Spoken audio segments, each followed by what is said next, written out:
It's Wednesday, August 14th. My name is Rich, and this is your 5-minute fix.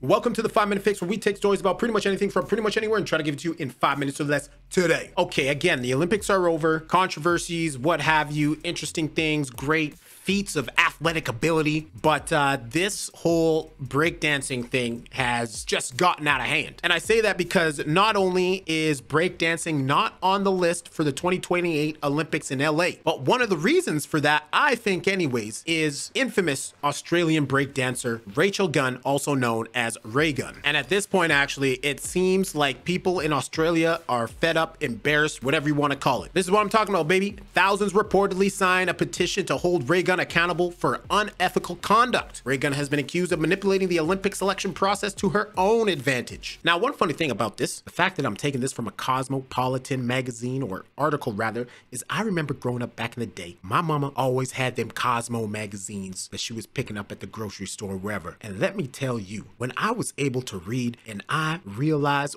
what some of these titles were and just the beautiful scantily clad women on the covers of these magazines, goodness gracious. Today in RayGun News, Us Weekly reports that thousands of people have signed a Change.org petition accusing the Australian breakdancer, as well as AOC's Anna Mayers, of unethical behavior. I'm assuming AOC stands for Australian Olympic Committee. In a letter addressed to the Prime Minister of Australia and the Australian Olympic Committee, RayGun, aka Rachel Gunn, is accused by critics of manipulating the Olympic selection process to her own advantage by setting up her own governing body for breakdancing and overlooking other qualified breakdancers. The letter also includes unverified claims that RayGun denied funding to a group of incredibly talented, underprivileged youth, and alleges that RayGun defeated phenomenal breakdancers and won her own qualifier. Now, I'm definitely gonna show you a video of her breakdancing. Hopefully it doesn't get taken down for copyright, because last time I tried to show some Olympic footage, it got taken down. But let's see what we can find here. I'll find something. But if you haven't seen this, goodness gracious, the thumbnail should say it all. This was disastrous. I don't think she scored any points in the Olympics, is what I'm thinking, what I'm hearing, or what I believe I heard. But this clearly, and like, don't get me wrong, I don't know breakdancing, but what I do know is what this woman did is not it. Signatories of the petition are calling for a full investigation, a public apology from RayGun and Mayers for attempting to gaslight the public and undermining the efforts of genuine athletes, and a global public apology to the breakdancing community for the unethical behavior that has tainted the sport. I'll tell you what, definitely tainted the sport, because I could care less to see breakdancing in the Olympics after this. The letter ends with, quote, Australia must do better by its athletes and ensure that the principles of fairness, transparency, and integrity are upheld in all aspects of Olympic selection, end quote. So far, it doesn't seem as though RayGun or Mayers have responded, but RayGun defended her performance during a press conference on August 10th, saying, quote, I was never going to beat these girls on what they do best, their power moves. What I bring is creativity. All of my moves are original. Creativity is really important to me. I go out there and I show my artistry. Sometimes it speaks to the judges and sometimes it doesn't. I do my thing and it represents art. That is what it is about. Now, ain't that some bullshit if I ever heard it? Okay, so quite frankly, it's simply impossible to find footage because it's all being copyrighted, because fuck the Olympics. I will play this video though, and it's just a bunch of still images of some of these moves. So like, here you go. This doesn't look too bad. I mean, she's not doing that probably. Look at that face as she tries to spin on her head.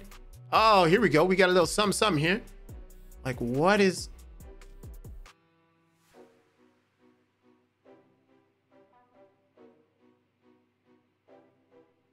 Yeah, and you got like the chick that she's facing is just like, what is this? Like, here's the thing. We're expected to take this seriously. And that, I think, is what upsets people the most, and probably the people in the breakdancing community, is they probably feel like their sport that, you know, made it to the Olympics. There are other sports that, you know, other dancing disciplines, I guess you could say, that probably deserve to be in the Olympics and aren't in the Olympics. So this is just like a mockery, essentially, is what it comes down to. And I can definitely see how people would be upset about that. Sign this petition. Makes Australia look goofy, quite frankly.